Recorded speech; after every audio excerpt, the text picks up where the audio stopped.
Paz do Senhor, uma boa noite, amados irmãos, amadas irmãs. Estamos mais uma vez reunidos, naquilo que Deus tem colocado em nossos corações, naquilo que Deus tem separado para as nossas vidas, naquilo que Deus já tem para cada um de nós.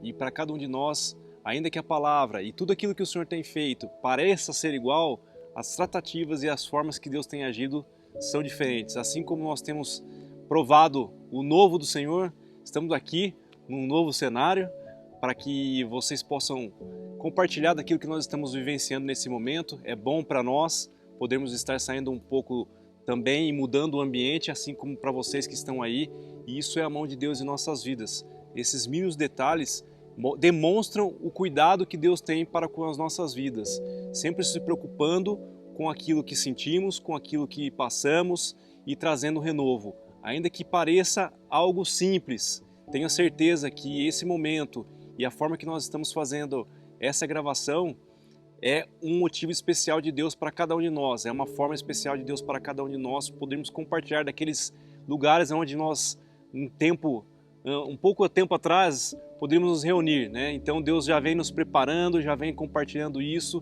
e continuamos tendo fé no Senhor que dias melhores virão. Não percamos a fé e a esperança, e o Senhor já tem dado esse pouquinho, esse gostinho para nós de podermos estar aqui, né? Um lugar que podemos compartilhar da palavra, da comunhão com os irmãos, e o Senhor está trazendo isso em memória para que a igreja não perca o foco. Somos comunidade, abraçados e andando junto numa caminhada rumo a Canaã celestial. Então, nesse momento, convido você, amado irmão, amada irmã, a abrir a palavra do Senhor no Salmo 119. Nós vamos estar fazendo uma breve leitura do verso 1 até o verso 8. Bom, vamos lá. Bem-aventurados os que trilham caminhos retos e andam na lei do Senhor. Bem-aventurados os que guardam seus testemunhos e o buscam de coração, e não praticam iniquidade, mas andam em seus caminhos. Tu ordenaste os teus mandamentos, para que diligentemente os observássemos. Tomara que os meus caminhos sejam dirigidos, de maneira a poder eu observar os teus estatutos. Então, não ficaria confundido, atentando eu para todos os teus mandamentos. Louvar-te-ei com retidão de coração, quando tiver aprendido os teus justos juízos. Observarei os teus estatutos, não me desampare totalmente. Amém? O Salmo 119, ele dá muita ênfase na questão da palavra, de a gente se debruçar e aprender e pedir a Deus orientação para que o nosso coração, a nossa mente, tudo que nós temos seja dirigido pela palavra e por tudo que o Senhor tem guardado para nós. Então eu peguei cada um dos versículos e coloquei aqui, né, buscando no Senhor alguma correlação também dentro da palavra, né? Então, para cada um desses versos que nós lemos aqui, e é o salmo mais extenso da Bíblia, né? E vamos ficar só nesses, pelo tempo e por toda a questão, né, que nós temos, mas cada um desses versos eu procurei algo do Senhor para que nós pudéssemos compartilhar. Então, no primeiro verso, onde o Senhor fala sobre a questão de trilhar o caminho reto, né? Então, se vocês abrirem aí, não precisa ser agora, num momento mais tranquilo depois da palavra, a hora que você for meditar, em um momento que você tiver um momento seu com o Senhor, volte a meditar. Salmo 86, no verso 11, a palavra do Senhor diz o seguinte: Ensina-me, Senhor, o teu caminho, e andarei na tua verdade. Une o meu coração ao temor do teu nome. É aí a questão do caminho reto, né? Quais são os caminhos retos? São os caminhos do Senhor para as nossas vidas, né? Então, que busquemos caminhos retos, que são os caminhos que o Senhor tem apontado. Aonde? Na sua palavra. O verso 2, vamos remeter aí ao Salmo 19, verso 7. A lei do Senhor é perfeita e refrigera a alma. O testemunho do Senhor é fiel e dá sabedoria aos simples. Então, a palavra fala aqui, né, no salmo que nós lemos, no verso 2, guarda os teus testemunhos e buscam de todo o coração. O testemunho do Senhor é a lei, é o que nós temos aprendido, é o que o Senhor nos deixou, a sua palavra.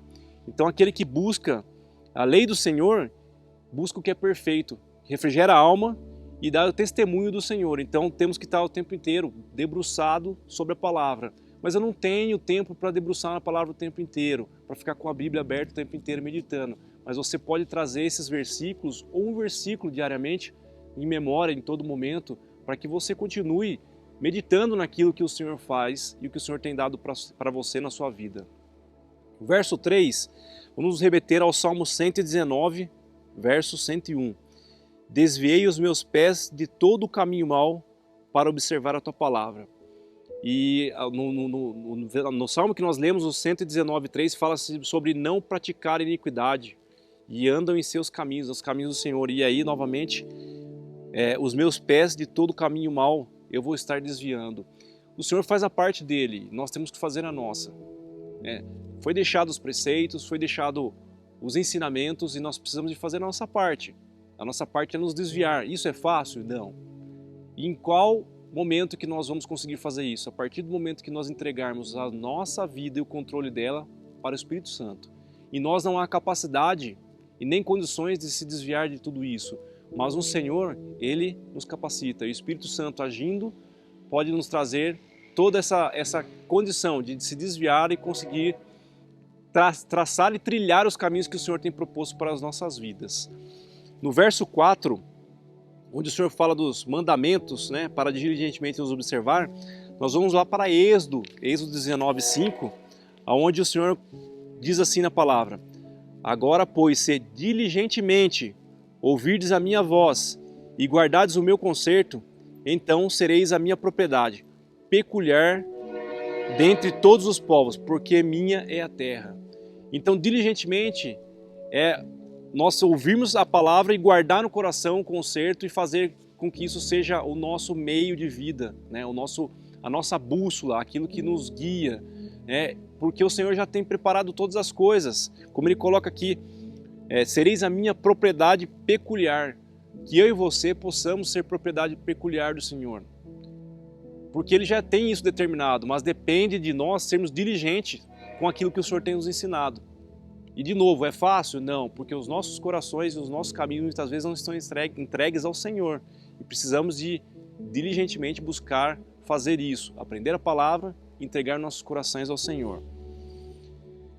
No versos 5 e 6 do Salmo 119, nós vamos fazer aqui uma observação em cima de Deuteronômio 8, verso 11. Guarda-te para que não esqueças do Senhor teu Deus, não guardando os seus mandamentos e os seus juízos e os seus estatutos que hoje te ordeno. Então, fala sobre os estatutos, sobre os mandamentos no verso 6, no verso 5, estatutos, mandamentos. Como que nós não esquecemos do Senhor? Porque você e eu podemos falar, eu não me esqueço do Senhor, mas não é pensamento, é atitude, como fala aqui nesse verso que eu li de Deuteronômio. Guarda, não guardando os seus mandamentos. Esquecer do Senhor é deixar de guardar os seus mandamentos e aquilo que o Senhor tem para nós através da sua palavra. E olhando para tudo isso, eu gostaria de fechar com o verso 7, que fala da retidão do coração. O que é um coração reto para mim e para você perante a palavra de Deus? Porque se todos os caminhos nossos procedem do coração, o que é ter um coração reto, um coração de acordo com o que o Senhor coloca? Eu coloquei alguns adjetivos que podem nos dar uma ideia do que é ter um coração reto, porque isso é muito amplo, mas vamos ficar nesses adjetivos e a palavra do Senhor trata sobre muitas questões sobre o coração. Coração reto é um coração quebrantado, disposto a obedecer ao Senhor. Não é aquele que não erra, é aquele que quer fazer e sabe que tem limitações e está todo o tempo quebrantado diante do Senhor. O coração reto é um coração contrito diante do Senhor. Também um coração que crê somente em Cristo. O que nós temos crido? Qual é a esperança e a fé que nós temos dentro do nosso coração? As riquezas, esse mundo, as nossas famílias, os que nós amamos, a própria igreja. O que é o coração reto para nós? E precisamos de entender que ter um coração reto é crer somente em Cristo. né? Tê-lo como único e suficiente Salvador e autor da nossa fé. Coração reto é um coração purificado. Como que nós purificamos o nosso coração? No Senhor, na sua palavra, nos seus mandamentos. Voltando aqui, quebrantando nossos corações. Não é aquele que não vai errar. Porque se nós não errássemos, o Senhor não precisaria ter vindo para fazer cumprir a lei. E o Senhor veio cumprir a lei porque Ele sabia que em todo momento nós seríamos falhos. E precisaria de fazer essa questão de cumprir a lei. Então, o Senhor já fez o mais difícil, o que era impossível ao homem. E nesse momento nós temos que fazer aquilo que é possível ao homem, que é o quê? Quebrantar-nos na presença do Senhor, para a gente continuar tendo um coração reto, né? Coração reto é um coração honesto, um coração que não mente diante de Deus. Por mais difícil que seja a sua situação, irmão ou irmã, por mais que seja delicado, por mais que sejam os seus problemas grandes diante do Senhor, não coloque algo que não seja verdade. Quando nós conversamos com aqueles que nós amamos, nós temos que ser verdadeiros e é isso que o Senhor espera de nós. Verdade, honestidade. Com o Senhor você não precisa, nem eu nem você precisamos de mentir. Temos que ser francos, numa conversa como se fosse com um amigo. E é isso que o Senhor pede de nós, também com relação ao coração reto. O coração reto é um coração que não é dividido. Isso remete um pouco à questão de onde nós ancoramos a nossa fé. Se nós temos um coração dividido entre as coisas do mundo e as coisas do Senhor, nós precisamos de rever nossos conceitos porque nós não estamos com um coração reto.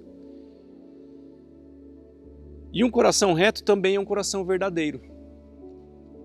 E diante disso, eu faço um apelo para você, assim como o Senhor faz para mim. Reveja os seus conceitos, veja se você tem sido verdadeiro com o Senhor. Porque o Senhor é onipotente, onipresente, onisciente. Não temos como esconder nada. Ainda que não venhamos a falar nada, não abrimos a nossa boca, o Senhor sabe o que acontece. Então que eu e você, de fato, de verdade, possamos quebrantar nossos corações, termos corações verdadeiros diante de Deus. Não tem como mentir para aquele que nos criou. Não existe possibilidade ou sombra para que isso aconteça. Então, olhando para todos os versos que nós meditamos aqui anteriormente e todas as questões que foram tratadas, entendo que a palavra do Senhor, ela vai ser entregue para aquele que tiver um coração reto. E muitas vezes a gente entende que o coração reto é aquele que não peca. Não, não é isso. Como eu coloquei aqui, o coração reto ele tem várias qualificativas e dentre eles é a questão de ser verdadeiro e estar diante do Senhor quebrantado, entendendo quem nós somos e entendendo quem o Senhor é. Nada se esconde do Senhor. Nada é possível ser escondido de Deus e não pode ser. Então nós temos que ter essa consciência. E muitas vezes eu e você erramos, pecamos, falhamos e escondemos do Senhor, mesmo sabendo de tudo isso. Então que nessa noite, nesse novo cenário, nesse momento, eu e você possamos rever os nossos conceitos diante do Senhor, um coração quebrantado para que Deus possa fazer aquilo que precisa ser feito. Amém? Mais uma vez vamos orar porque com certeza o Senhor já tem algo especial para nós, que o Senhor possa estar usando a vida do Tiago, como sempre usa. Eu tenho sido grandemente abençoado pela vida dele, assim como de todos que têm vindo aqui. E eu tenho a certeza que isso é o que Deus tem para nossas vidas. Deus tem algo maravilhoso para nós e muitas vezes nós desprezamos. E Deus tem usado esses irmãos, essas irmãs, e que nós temos que continuar orando por cada um deles, porque tem sido levantado para ser porta-voz da palavra. E é algo muito sério. Para as nossas vidas, trazer vida é algo muito sério. E nós precisamos do Espírito Santo. Então vamos agradecer ao Senhor por mais uma noite, podermos estar juntos, por mais uma noite termos a oportunidade de lermos a palavra, de meditarmos a palavra, de termos um portador da palavra que vai ser com certeza utilizado mais uma vez pelo Espírito Santo. Amém? Pai, te louvamos e te engrandecemos e reconhecemos que precisamos de um coração novo, Senhor. Um coração quebrantado, um coração moldado pelo teu querer, pela tua vontade, pela tua palavra, Senhor. Somos duros de coração, Pai, como a tua palavra fala, mas que, mais uma vez, nessa noite, o Senhor possa trabalhar no meu coração e no coração do irmão e da irmã que está assistindo essa noite, Pai, esse culto. Que que nós possamos estar recebendo corações quebrantados, transformados pela Tua Palavra, pelo Teu Espírito Santo, Pai. Ajuda-nos, Senhor. Socorre-nos, Deus, porque em nós não há nada de bom e nós precisamos de Ti, Pai.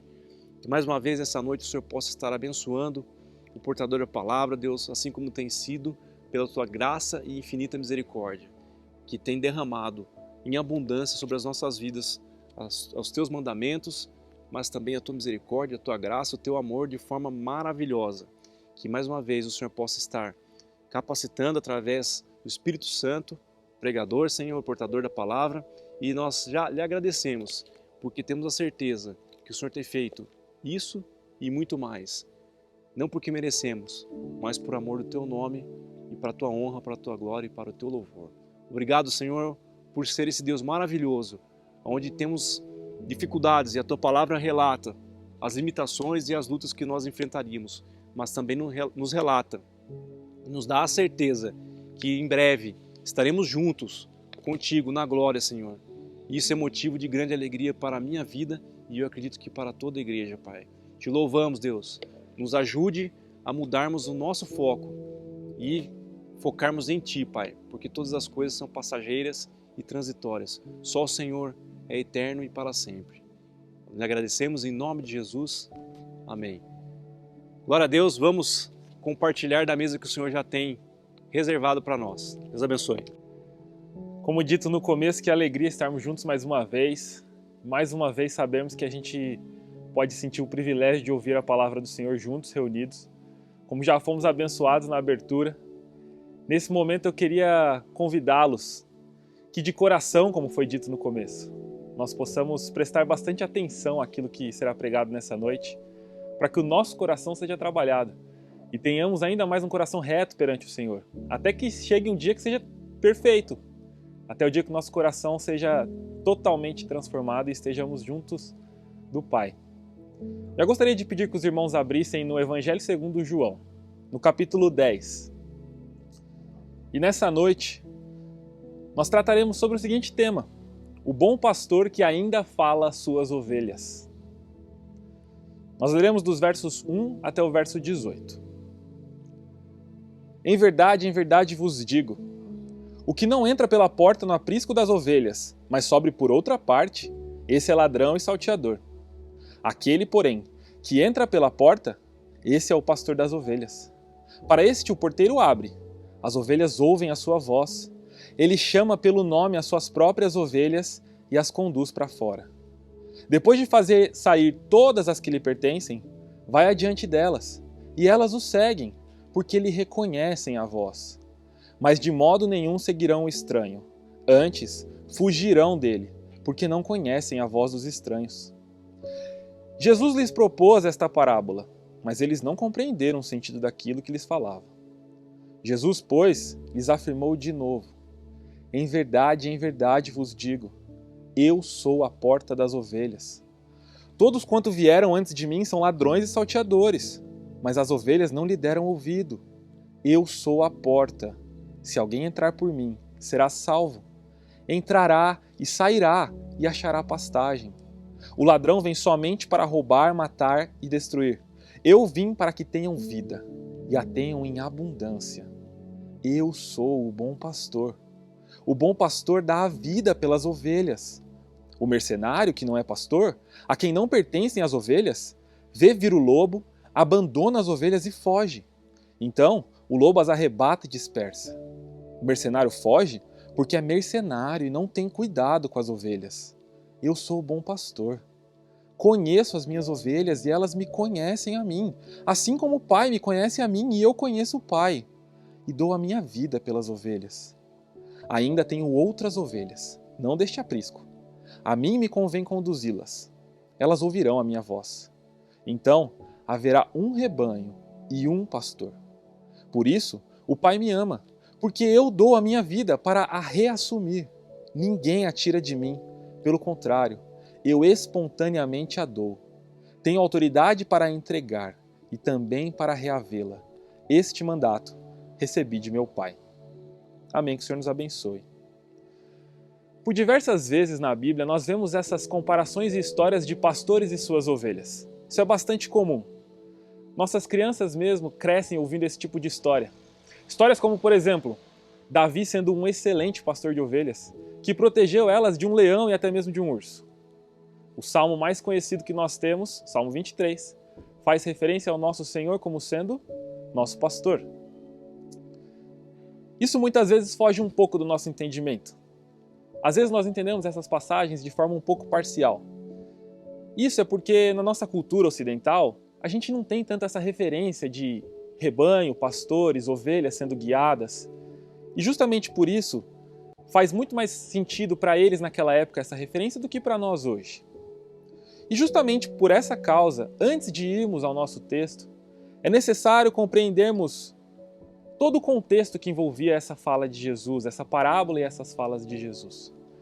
É importante entendermos qual era o contexto teológico e também qual era o contexto histórico-cultural da época que fazia referência a que Jesus estava fazendo referência. Primeiramente, no contexto teológico, 2 capítulos antes do que nós lemos, no capítulo 8 de João, Jesus se apresenta como sendo a luz do mundo. Ele diz, eu sou a luz do mundo. E, obviamente, de bate-pronto, os fariseus já começaram a o acusar. Para confirmar que ele era a luz do mundo, Jesus no capítulo 9, então, opera um milagre. Jesus cura um cego de nascença. Só que Jesus faz isso num sábado. E aí você já pode imaginar o que acontece. Os fariseus caem em cima. Eles acusam a Jesus e, mais do que isso, eles começam a investigar o milagre que aconteceu. Eles inclusive interrogam os pais do cego para confirmar se ele realmente era um cego de nascença. Mas ao final, eles decidem por expulsar o homem curado da sinagoga, simplesmente porque ele foi curado por alguém que eles diziam não ser o Messias. Pelo contrário, como nós vemos mais à frente no nosso texto, eles o acusam de estar endemoniado. Já no capítulo que nós lemos então, o capítulo 10, ou o início do capítulo 10, os primeiros 18 versos, é justamente a resposta de Jesus a estes fariseus. Essa resposta ela não é aleatória, muito menos solta na história e no tempo. Quando Jesus faz a declaração de ser o bom pastor e se apresenta como sendo este bom pastor, ele está fazendo uma referência direta ao profeta Ezequiel, lá no capítulo 34, quando Deus, através do profeta, fala com maus pastores, pastores infiéis, pastores que estavam cuidando do rebanho do Senhor, mas estavam cuidando para si mesmos e não para o Senhor. Então, naquele capítulo, Deus promete que ele procuraria e buscaria as suas ovelhas, que libertaria elas e sobre elas colocaria um único pastor. Portanto, o que Jesus está fazendo é exatamente isso, se apresentando como sendo este único bom pastor. E aqueles fariseus então eram, na verdade, ladrões, salteadores e mercenários. Enquanto ele, como bom pastor, procurava o bem do seu rebanho mesmo sendo um sábado, aqueles fariseus colocavam fardo demais no povo, e tudo isso para beneficiar a si mesmos. Mas nós falamos também que precisamos entender o contexto histórico-cultural. Isso é de extrema importância para compreendermos o nosso texto. Na Palestina, local por onde Jesus transitava, onde fica Israel, a terra não é adequada para a agricultura, como a nossa terra aqui no Brasil é. Na verdade, lá a terra é mais adequada para a pecuária, criação de animais, gados, de bois e vacas e rebanhos de ovelhas.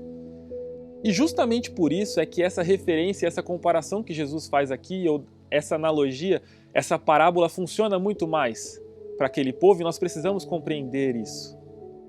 Mas você pode então se pensar, por que a comparação é feita com ovelhas e não com bois e vacas? Bom, isso tem dois bons motivos. O primeiro é que o gado de bois e vacas, você sabe bem que ele é tocado. Alguém vai atrás tocando o gado adiante. Já quando se fala de rebanho de ovelhas, as coisas não são bem assim, o pastor vai adiante. Ele conduz as suas ovelhas pela voz. E isso faz total sentido com o nosso texto.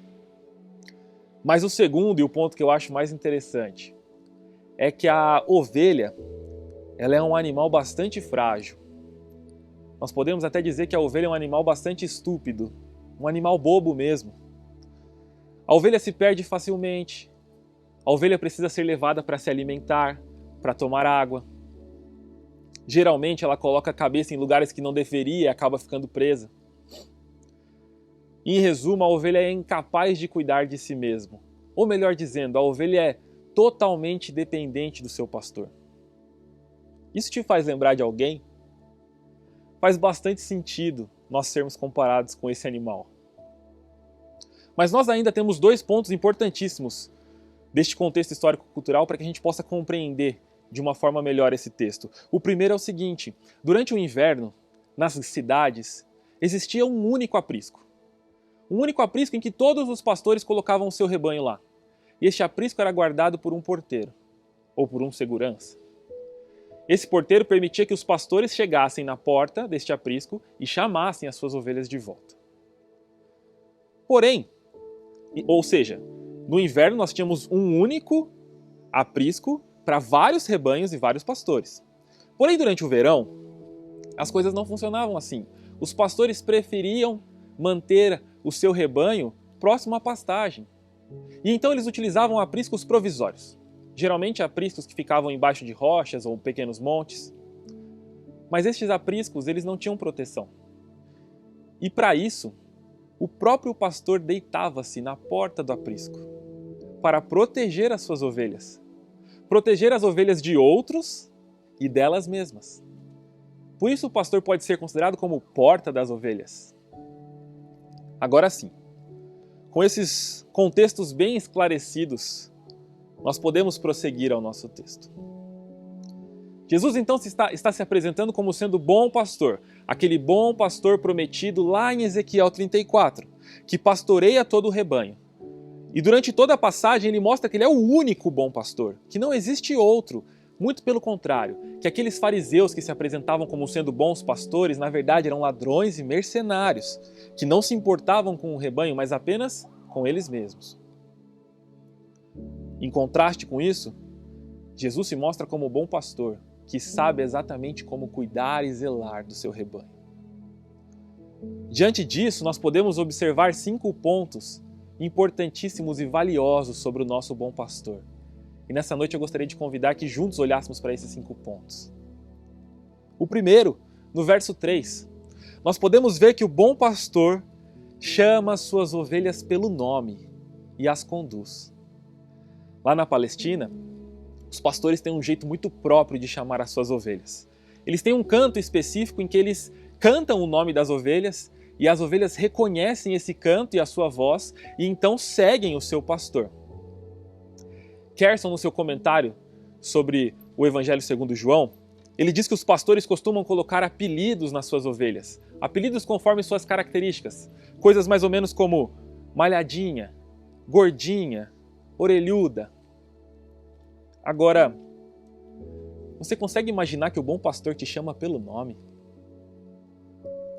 A primeira coisa que nós podemos pensar e nos agraciar nisso é de que Jesus não nos chama de forma geral. Jesus não nos chama de forma aleatória, não. Nós somos chamados pelo nome. Nós somos chamados de forma individual. Nós somos chamados de forma específica. Significa que Cristo te conhece bem. Significa que Ele sabe o teu nome e que Ele sabe a quem Ele chamou. Agora, você consegue imaginar se Cristo também colocasse apelido nas suas ovelhas? Talvez seria algo como, ei, rebeldinha, ei, perdidinha, ou até mesmo, ei, orelhuda. Seria algo engraçado de se pensar. Bom, segundo ponto, no verso 9, nós podemos ver que o bom pastor é a única porta de salvação das suas ovelhas. Lembra-se do contexto que acabamos de apresentar? Cristo se coloca como nossa porta. Nós, sendo parte desse rebanho, tendo Ele como a nossa porta, temos então a garantia da nossa salvação. Temos a garantia da nossa segurança. Mais que isso, nós temos a garantia do nosso destino. Quando nós entramos por Ele, nós saímos e encontramos pastagem. Como nossa porta, Cristo nos conduz à sua perfeita provisão durante todo o caminho. Entrar por essa porta, então, significa ter essas garantias. A garantia do destino. Significa a eterna segurança da provisão a cada passo no caminho.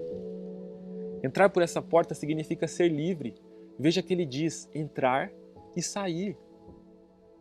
Mas certamente, entrar por essa porta nos traz salvação.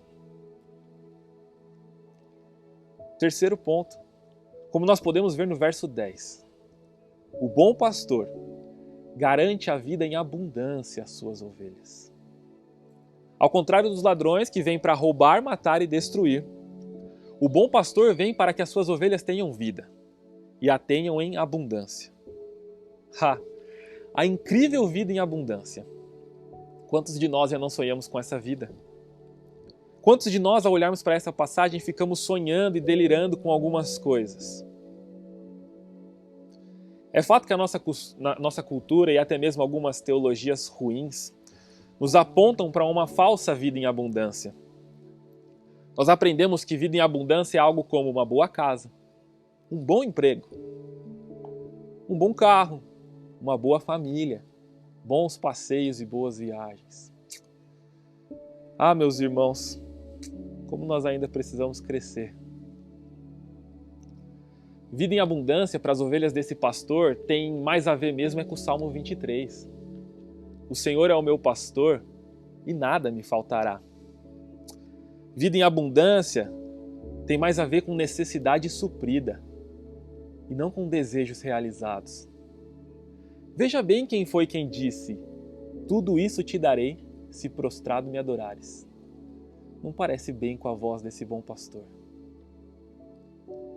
Vida em abundância tem a ver com isso, necessidades supridas. Ele nos conduzirá sim por pastos verdejantes. Ele nos levará a águas tranquilas e de descanso, e sim, Ele refrigerará a nossa alma. Mas, se necessário, nós passaremos por veredas estreitas e por vales assombrosos. E tudo isso apenas para que o seu cajado e a sua vara sejam usados para o nosso consolo. Vida em abundância significa que Cristo, o bom pastor, fará tudo o que for necessário para cumprir o seu eterno propósito nas suas ovelhas. Isso muitas vezes envolverá sofrimento e dor. Isso envolverá algumas puxadas mais fortes do seu cajado que poderão deixar marcas em nós. Lembram-se do texto de Paulo em Romanos 8, 28 e 29? É um texto bastante conhecido por nós. Todas as coisas cooperam para o bem daqueles que amam a Deus, daqueles que são chamados segundo o seu propósito. E qual propósito é esse? Qual é o fim para que todas as coisas cooperam para o bem das ovelhas deste pastor? O propósito é que elas, ovelhas, sejam conformadas à imagem deste bom pastor. Vida em abundância significa que o bom pastor fará o necessário para que as suas ovelhas tornem-se ainda mais semelhantes a ele. O Projeto Sola tem uma música no Salmo 23 que no refrão diz exatamente isso. Se o Senhor é o meu pastor, aquilo que eu não tenho, eu não preciso. O bom pastor garante às suas ovelhas vida em abundância. Quarto ponto. O bom pastor dá sua vida pelas ovelhas voluntariamente. E você pode ver isso no verso 11, no 15, no 17 e no 19. Irmãos, o maior cuidado que o pastor poderia oferecer pela vida das suas ovelhas envolve a sua própria morte.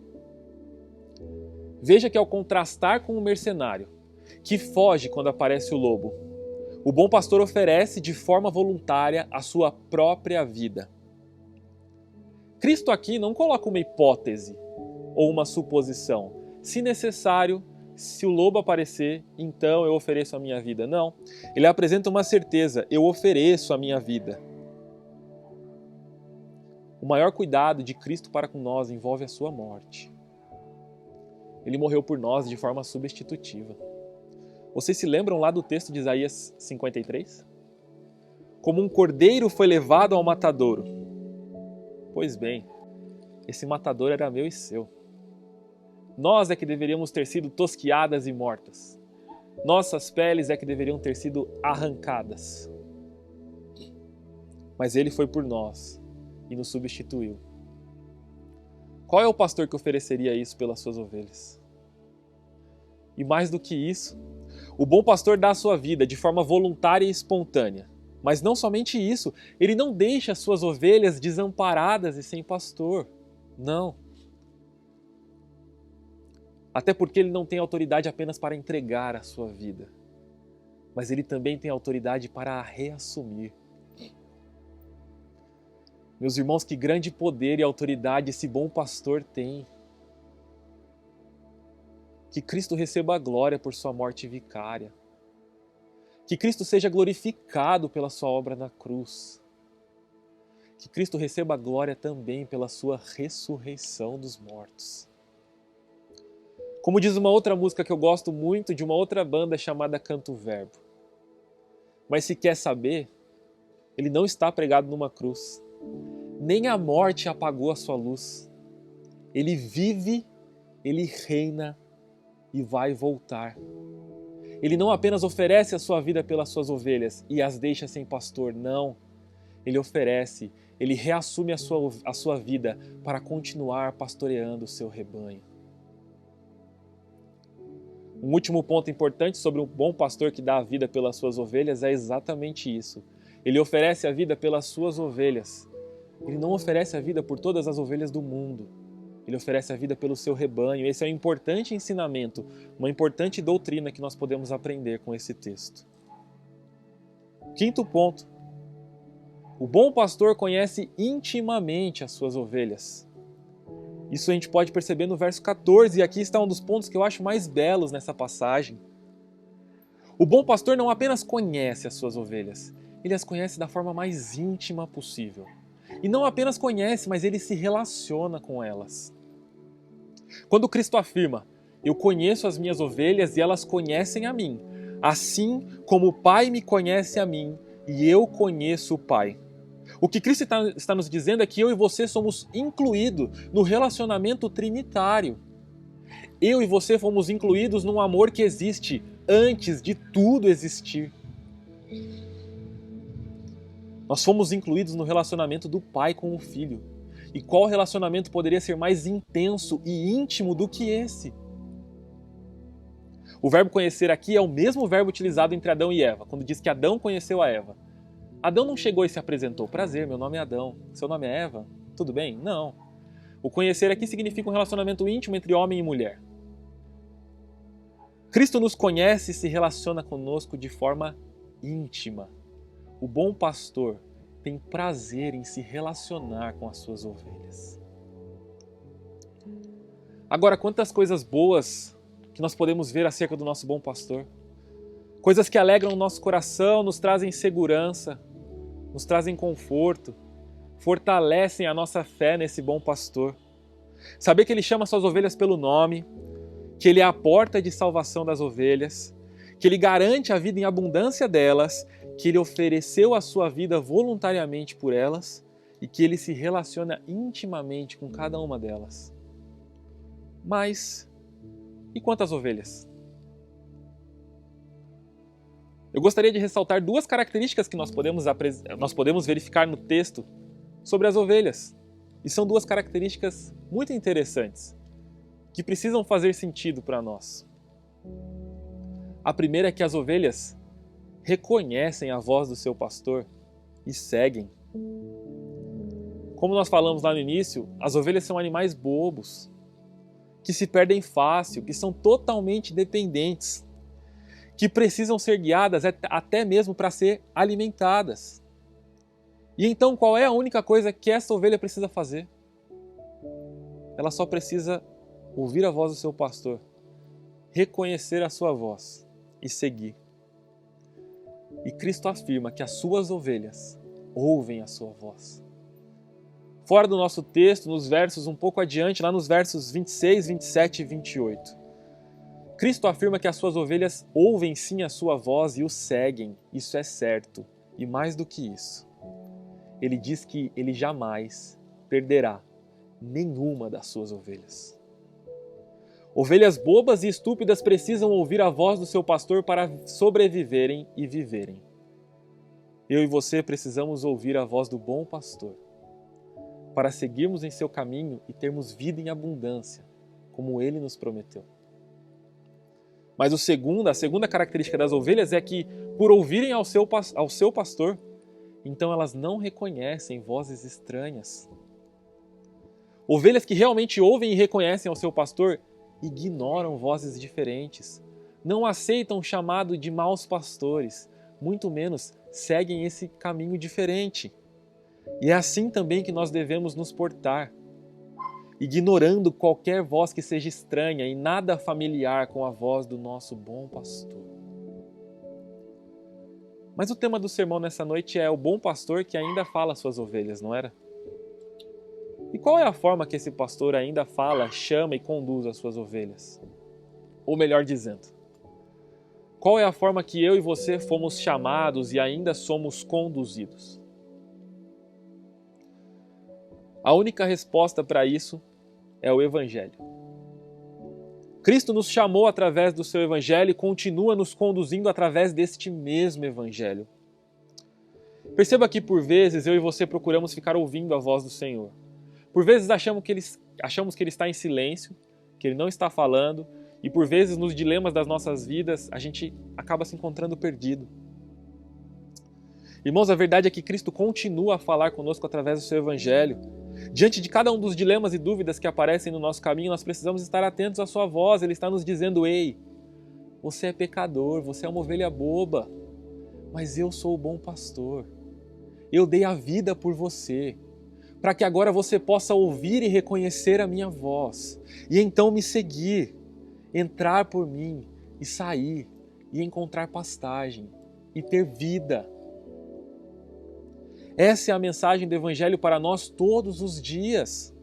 Quando nós acordamos, nós deveríamos ser imediatamente lembrados deste Evangelho, de que Cristo nos livrou dos pecados e da morte, que Ele nos trouxe para a vida. Isso deveria ser suficiente para nos ajudar em cada um dos dilemas, decisões e dúvidas que aparecem a cada dia, dentro do nosso ordinário e do nosso comum. O bom pastor continua falando através do seu Evangelho. Nós precisamos estar atentos e ouvir. Mas para encerrar, eu gostaria de falar a 3 tipos de ovelha. Primeiramente, as ovelhas que se encontram perdidas, que parecem não saber o caminho que estão tomando, que estão por becos escuros ou muitas vezes presas em algum arbusto. O bom pastor está falando através do seu Evangelho. Ouça a sua voz. Corrija a sua rota. Vai de encontro a Ele.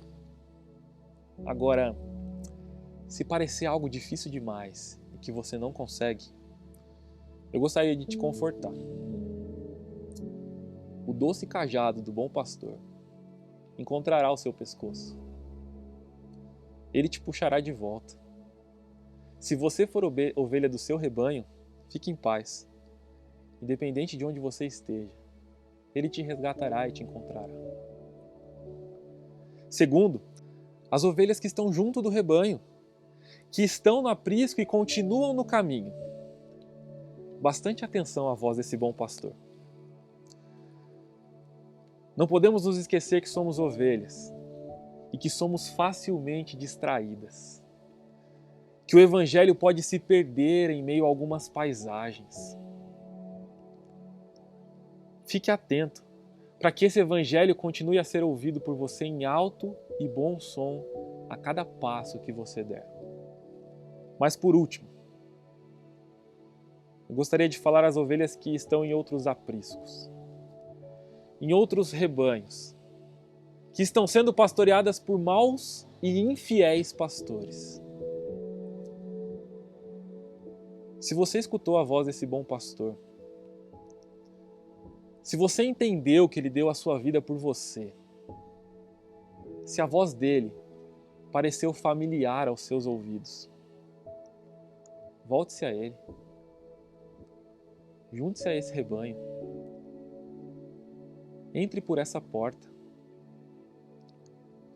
venha e junto com ovelhas como nós, muitas vezes bobas e estúpidas, encontre pastagem e vida em abundância.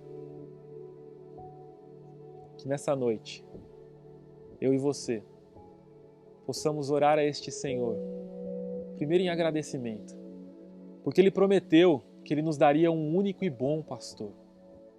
E Ele cumpriu sua promessa em Cristo. Nós somos pastoreados pelo bom pastor. Mas que nós também possamos orar para que a voz deste bom pastor continue em alto e bom som, sendo muito bem escutada por nós. Que os nossos corações continuem sendo guiados pela sua voz enquanto Ele nos chama pelo nome. Enquanto Ele entoa nos seus lábios o meu e o seu nome, que nós possamos ouvir e seguir a essa voz, seguir aos passos dEle e sermos conduzidos para a vida em abundância. Senhor, nosso Deus, nosso Pai, nós Te engrandecemos, Senhor, e estamos alegres em Ti, pela Tua palavra e pelas Tuas promessas, todas elas cumpridas em Cristo. Senhor, como Tu és um autor perfeito, como o Senhor desenhou cada uma das linhas, escreveu cada uma das linhas e desenhou cada um dos quadros de forma perfeita, todos conectados, de forma que muitas vezes nós não conseguimos entender. Nós queremos Te agradecer, Senhor, porque o Senhor nos prometeu um bom pastor e o Senhor cumpriu em Cristo. Este bom pastor que nos chama pelo nome, este bom pastor que nos conduz, este bom pastor que dá a vida por nós, que nos garante a vida em abundância e se relaciona conosco de forma íntima. Nós queremos Te agradecer por Jesus Cristo e Te pedir que Ele seja glorificado em nós todos os dias. Mas, Senhor, nós também queremos Te pedir que através do Teu Espírito Santo, o Senhor nos ajude e nos guie. Nos faça ouvir a voz deste bom pastor a cada manhã, a cada novo dia, que nós possamos estar atentos ao Evangelho, que nós possamos nos lembrar de que somos ovelhas bobas, muitas vezes estúpidas, que muitas vezes preferem outros caminhos e se perdem facilmente, que muitas vezes colocam a cabeça onde não deveria e ficam presas pelo caminho. Senhor, nos ajude a lembrar que nós somos essas ovelhas e que dependemos totalmente do bom pastor. Que nós possamos nos lembrar que esse bom pastor deu a vida por nós e que isso nos seja suficiente, que isso nos satisfaça, que nós possamos encontrar alegria e satisfação em Cristo. Que nosso coração encontre satisfação em Ti, na Tua palavra, Senhor. Que nós possamos ser guiados pelo Teu santo Evangelho.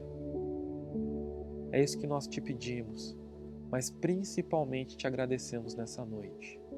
Em nome de Jesus. Amém. Louvado seja o nosso Senhor por mais uma vez recebermos uma palavra abençoada. Nós glorificamos ao Senhor por termos um pastor, esse pastor que deu a vida por mim e por você, e temos que ser eternamente gratos. Não há nada e nem ninguém que possa fazer algo como o Senhor fez por nós. Por mais que o mundo diga que faz, que cuida, que ampara, os governos gostam de falar muito sobre isso, mas na verdade e no fundo nós sabemos que aquele que faz e aquele que sempre fez foi o Senhor, fez por mim e por você, de forma diferente daquilo que tem muitas pessoas dito, né? Eu fiz, eu consegui fazer algo diferente, eu entreguei. Não, nós temos comprovado a morte e a ressurreição do Filho de Deus em favor da minha vida e da sua vida, como bom pastor. Eu sou eternamente grato pelo que o Senhor fez na minha vida e continua fazendo.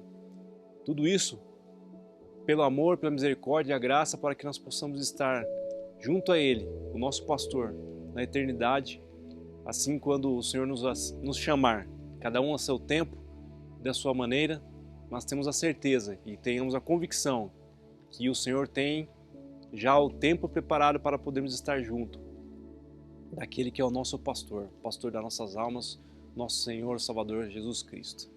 Amém? Glorificamos a Deus por mais uma vez a vida do Tiago e aquilo que o Senhor derramou sobre a vida dele para compartilhar conosco.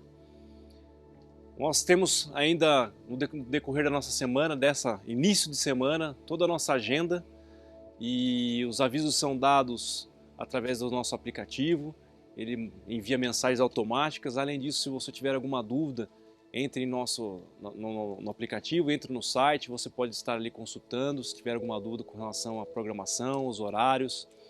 E não deixe de seguir, é extremamente importante que possamos estar em união, em comunhão, ainda que não fisicamente, mas através dos nossos trabalhos, sejam eles para as crianças, para os nossos adolescentes, para os casais ou para a igreja toda. Temos que estar em contínuo, caminhando juntos, ainda que separados fisicamente, mas juntos com o Senhor e juntos nessa programação que o Senhor tem preparado todos os dias, através daqueles que estão aqui, como eu já disse no início, se preparando, se entregando para fazer aquilo que o Senhor tem determinado para as nossas vidas através do Espírito Santo e do revelar da sua palavra. Continuamos também reforçando aqui sobre o bazar que ocorrerá em dezembro, que continuemos a trazer as nossas doações, aquilo que que está em bom estado, que é ainda de uso, que possa ser separado por você, por mim, pelas nossas famílias. Tenho a certeza que Deus tem sido um Deus generoso e cada um na sua quantidade, na sua porção, pode estar contribuindo de alguma forma para que nós possamos estar abençoando vidas e também continuando a abençoar a nossa igreja, E isso tudo para a glória e o reino do Senhor. Isso tudo faz parte e nós temos que nos deixar ser usados. E muitas vezes nós confundimos as coisas, achamos que a única forma de sermos usados é na palavra, é no louvor, fazendo a obra, naquilo que nós muitas vezes consideramos como obra, mas isso também é obra. E isso é importante, é fundamental a sua contribuição para que no final do ano, como eu disse, nós possamos abençoar as vidas e também, consequentemente, abençoar a nossa igreja. Amém? Continue buscando o Senhor, independente da situação. Temos um pastor em todo tempo, que eu e você possamos ser lembrados pelo Espírito Santo que o coração, os nossos corações, têm um dono. Esse dono é o bom pastor. Que Deus possa te abençoar nessa semana, possa estar te guardando, que possa estar lhe abençoando com a presença da paz, com a paz daquele que excede todo o entendimento, a paz do nosso Senhor Jesus Cristo. Uma boa noite, que Deus abençoe esse restante de domingo. Fiquem na paz do Senhor. Até mais.